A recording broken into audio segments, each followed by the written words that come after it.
My sister's husband hasn't worked in 2 years, but somehow her savings keep disappearing. I found the eviction notice wedged under my sister Diana's apartment door on a Thursday morning when I stopped by to drop off groceries. She worked night shifts as an ER physician and usually slept until noon, so I had a spare key for these kinds of visits. The paper was crumpled and dated 3 days prior, giving her 30 days to vacate for non-payment of rent. My hands went cold. Diana made $180,000 a year. Her rent was $2,400 monthly.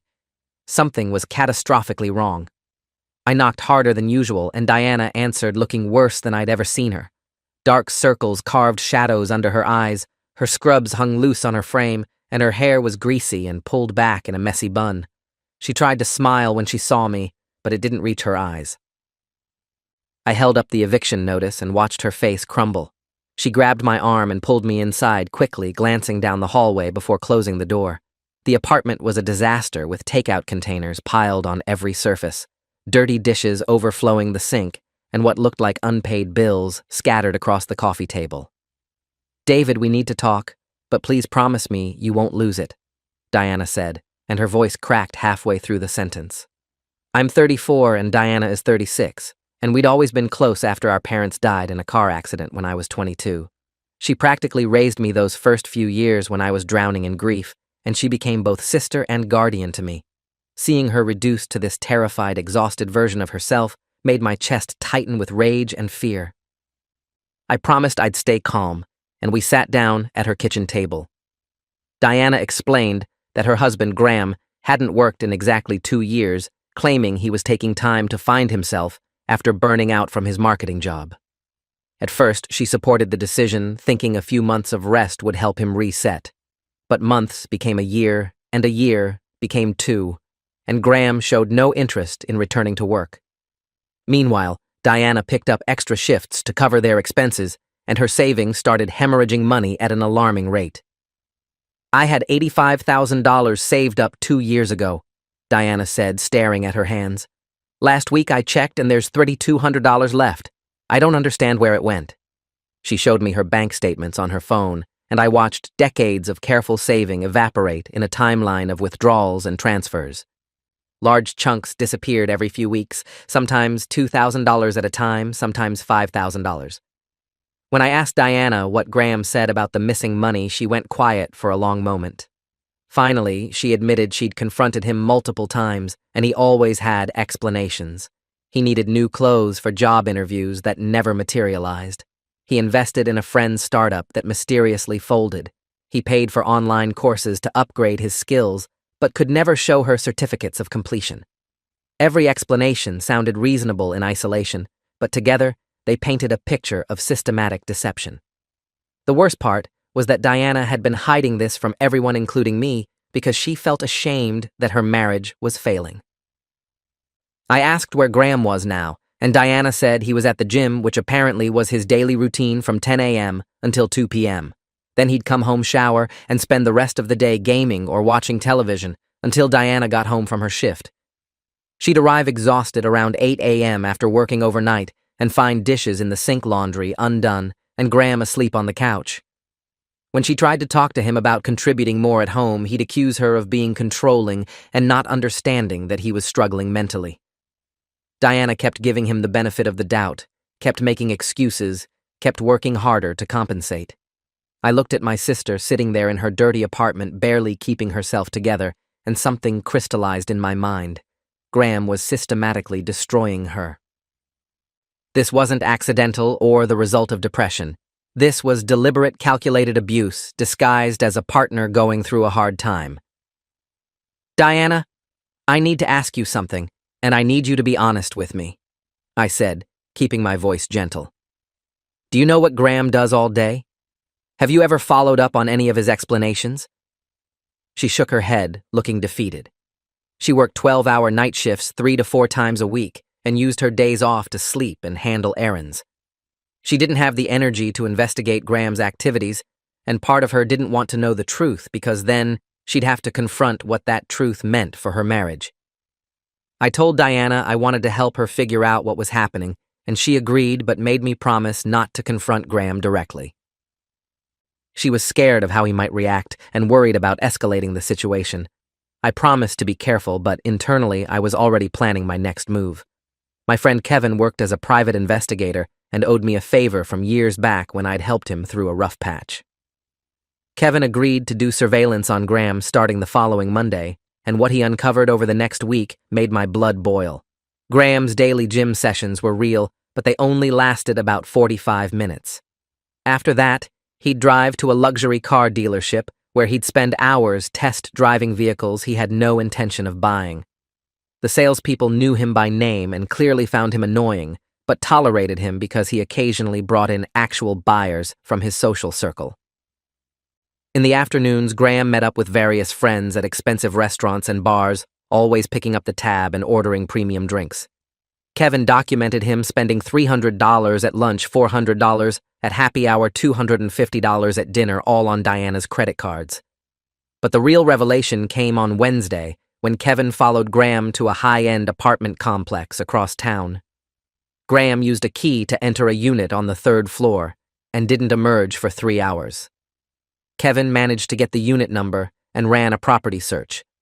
The apartment was leased under Graham's name starting 8 months ago, with monthly rent of $3,800. My sister was working herself to death paying for their shared apartment, while her husband maintained a secret second residence across town. Kevin couldn't determine who else had access to the apartment, but the implications were obvious. Graham was either hiding assets, living a double life, or both. When I showed Diana the surveillance photos and lease documents, she vomited into her kitchen sink. She dry-heaved for several minutes, while I rubbed her back, feeling my own rage building to dangerous levels. After she cleaned up, Diana sat on her bathroom floor and told me everything she'd been hiding. 6 months ago, she'd noticed unusual charges on their credit cards, designer clothes she'd never seen Graham wear, jewelry that never appeared in their apartment, expensive dinners at restaurants they'd never visited together. Every time she questioned him, Graham had explanations, and Diana was too exhausted to push back hard. "I'm so stupid," Diana kept saying, and I had to stop her because none of this was her fault. Graham had systematically isolated her through her work schedule, weaponized her exhaustion against her, and exploited her trust. This was textbook financial abuse and emotional manipulation. Diana finally agreed we needed to take action, but she was terrified about the legal and financial implications. She'd been the primary earner for years and worried that Graham would be entitled to alimony or a portion of her remaining assets in a divorce. I called my lawyer friend Rebecca, who specialized in family law, and she agreed to meet with us that evening.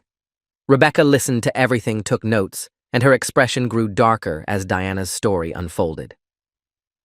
She explained that Diana had a strong case for divorce based on financial abuse, and that we needed to act quickly to protect her remaining assets and document Graham's spending patterns.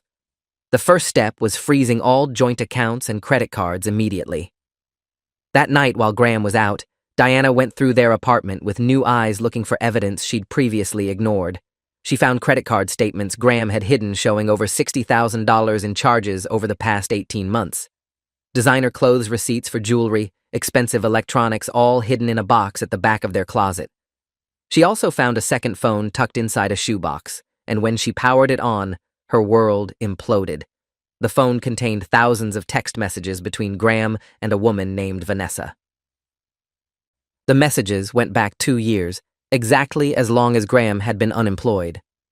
Vanessa's messages referenced the apartment Kevin had discovered, weekend trips Diana knew nothing about, and shopping sprees funded by Diana's money.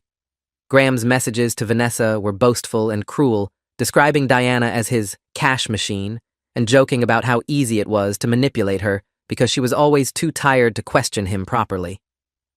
Diana called me at midnight, sobbing so hard I could barely understand her words. I drove straight to her apartment and found her sitting in the dark with the second phone in her hands, reading through messages that destroyed every assumption she'd held about her marriage. The cruelty in Graham's texts was staggering.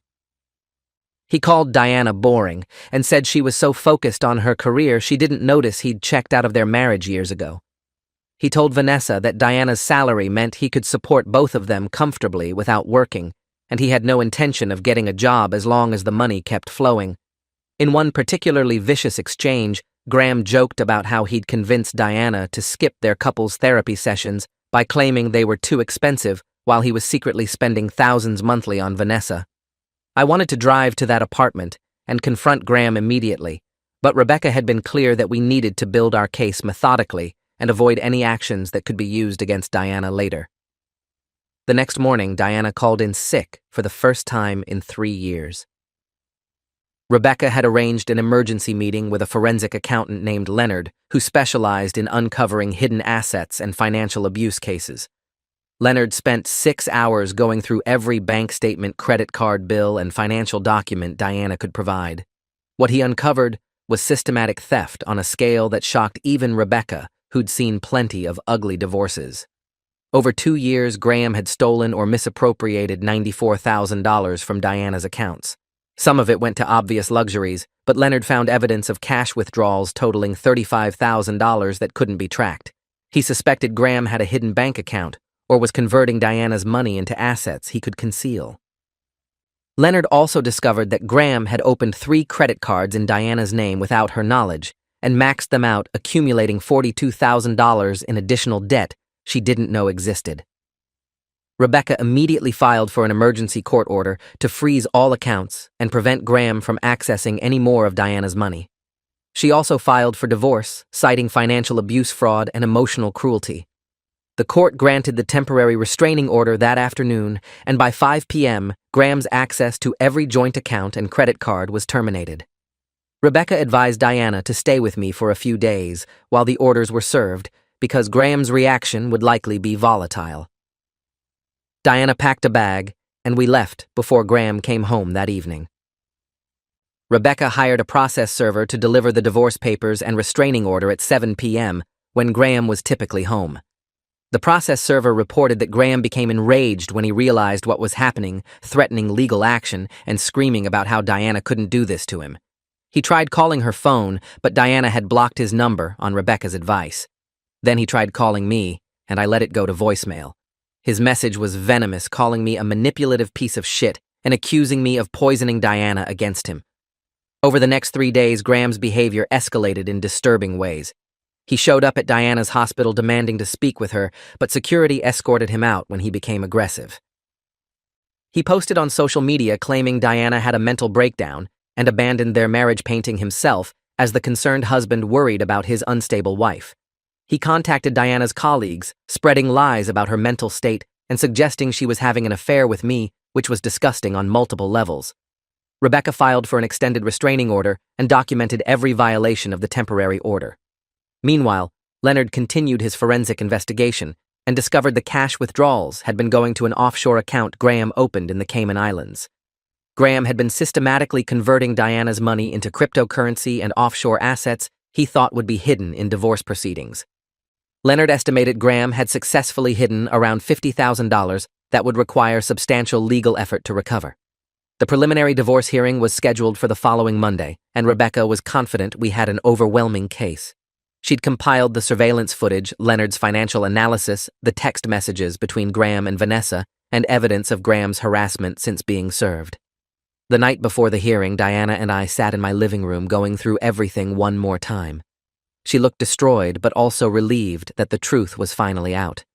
She admitted she'd known something was wrong for over a year, but kept making excuses because acknowledging the truth meant acknowledging she'd wasted years of her life on someone who viewed her as nothing more than a paycheck. I reminded her that Graham's actions reflected on him, not on her, and that she'd done nothing wrong by trusting someone she loved. That seemed to help a little, though I could see the self-doubt still haunting her eyes. The hearing itself was brutal in its efficiency. Rebecca presented evidence in a clear, methodical manner, and Graham's lawyer, a young associate who looked out of his depth, couldn't mount an effective defense. The judge reviewed the financial records, examined the surveillance photos, and read selected text messages between Graham and Vanessa. His expression grew colder with each piece of evidence. When Graham tried to claim he was entitled to spousal support because he'd sacrificed his career to support Diana's medical training, the judge cut him off sharply.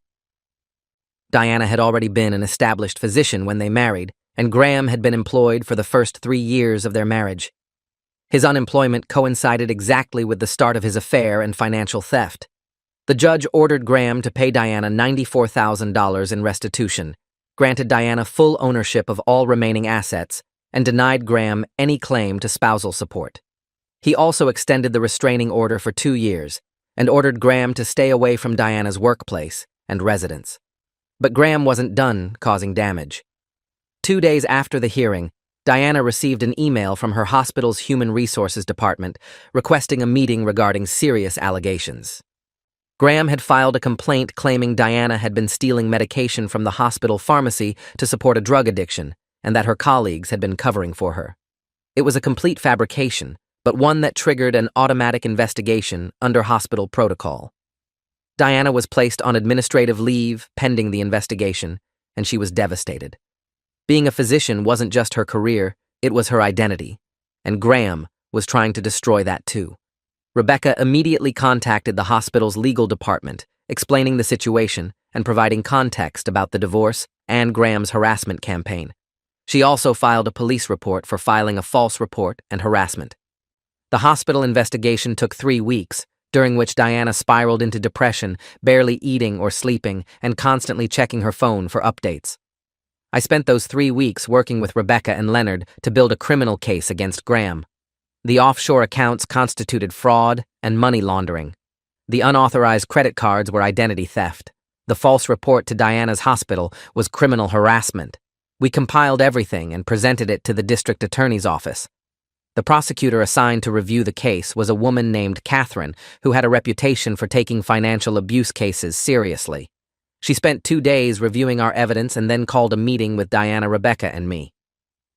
Catherine explained that she could charge Graham with multiple felonies, including fraud, identity theft, and making false statements to law enforcement.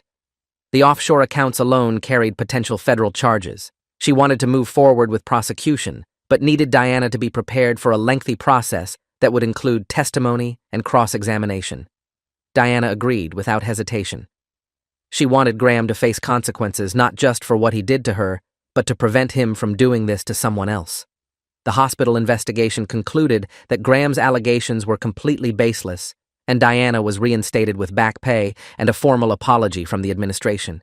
They also banned Graham from hospital property and flagged him in their security system.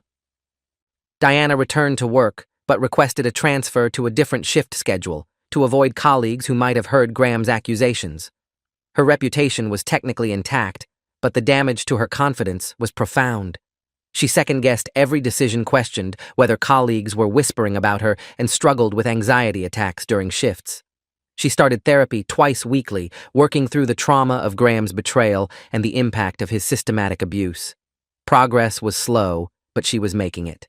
Meanwhile, Catherine moved forward with criminal charges, filing a 15-count indictment against Graham that included fraud, identity theft, money laundering, and making false statements. Graham's arrest made local news because of the amounts involved and the calculated nature of the crimes.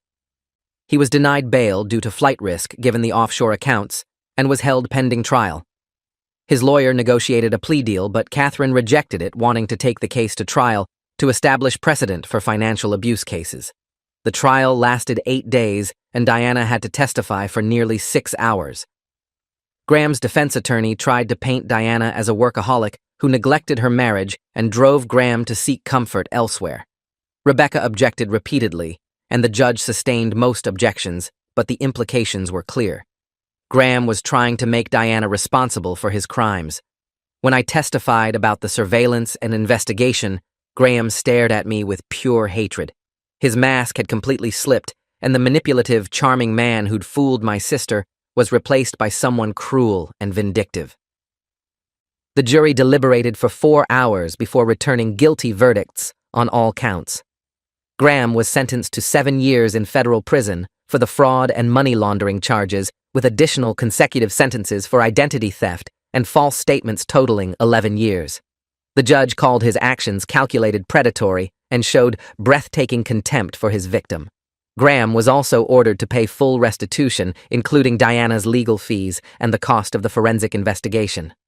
Leonard managed to recover $43,000 from the offshore accounts, but the rest had been converted to cryptocurrency and moved through exchanges that made it nearly impossible to trace. Diana would likely never see that money again, but the criminal conviction meant Graham would have a felony record that would follow him forever. He'd never work in marketing or any professional field again. His life was effectively over in any meaningful sense. Diana said she should feel satisfied, but mostly she just felt empty. 11 years of prison couldn't give her back the 2 years of her life she'd lost or the $51,000 that was gone forever.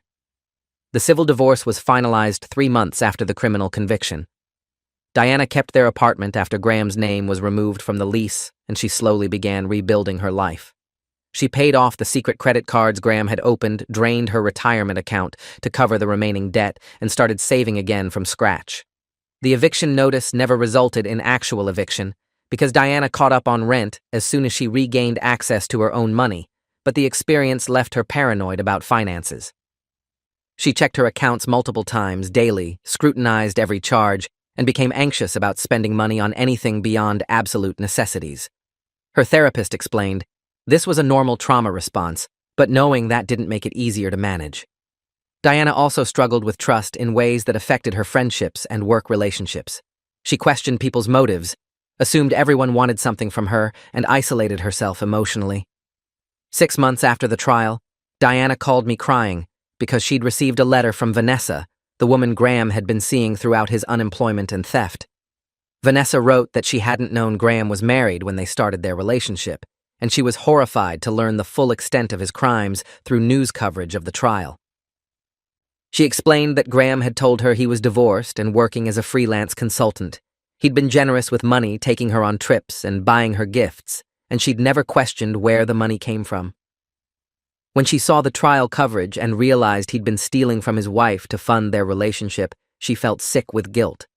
Vanessa included a check for $8,000, roughly what she estimated Graham had spent on her directly, and apologized for her unwitting role in Diana's suffering. She'd broken up with Graham immediately after learning the truth, and was in therapy processing her own feelings about being manipulated. Diana didn't know how to feel about the letter or the money. Part of her wanted to reject it and tell Vanessa to keep her guilty conscience and her check. But another part recognized that Vanessa had also been lied to and manipulated, even if not to the same extent. Rebecca advised Diana to deposit the check and use it toward her recovery, and Diana eventually agreed. She wrote back to Vanessa thanking her for the gesture and explaining she didn't hold her responsible for Graham's actions. Vanessa replied with relief and gratitude, and they exchanged a few more messages before mutually agreeing to move forward separately. Diana said it gave her a small sense of closure, knowing that Graham had lied to everyone in his life, not just her. His capacity for deception wasn't a reflection of Diana's judgment, but of his fundamental character. That realization helped her start to forgive herself for not seeing the truth sooner.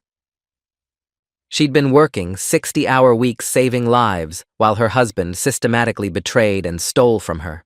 She'd done nothing wrong. A year after Graham's conviction, Diana started dating again, cautiously and with heavy boundaries. She met someone through a friend, a teacher named Colin, who had steady employment, verifiable history, and patience with her trauma responses. They took things extremely slowly, and Diana made him go through a background check which he agreed to without question. Colin understood that rebuilding trust would take time, and he never pushed for faster progression. Diana's therapist encouraged the relationship as part of her healing process, while also warning her to watch for red flags and trust her instincts. Slowly, Diana began to believe she might eventually have a healthy relationship again. She still had moments of panic when Colin was late responding to texts, or when she couldn't immediately verify where money in their shared date fund went. But those moments became less frequent and less intense as months passed. She was learning to distinguish between reasonable caution and trauma-driven paranoia. 2 years after everything imploded, Diana had rebuilt her savings to $40,000, paid off all the fraudulent debt, and was considering buying a small house. She'd been promoted to senior attending physician at her hospital and was mentoring younger doctors. She volunteered with an organization supporting survivors of financial abuse, sharing her story to help others recognize the warning signs she'd missed. Her relationship with Colin was steady and healthy, built on transparency and mutual respect. She still had difficult days when the trauma resurfaced unexpectedly, but she had tools to manage those moments now. Graham would be in prison for another 9 years, and Diana had moved on with her life in ways he never anticipated. She'd transformed her victimization into purpose, helping others avoid the same trap she'd fallen into. The sister I'd found breaking down in her filthy apartment 2 years ago was gone, replaced by someone stronger and more resilient than before. If you enjoyed this, you'll definitely want to see the next ones too. So subscribe now and let me know your take in the comments.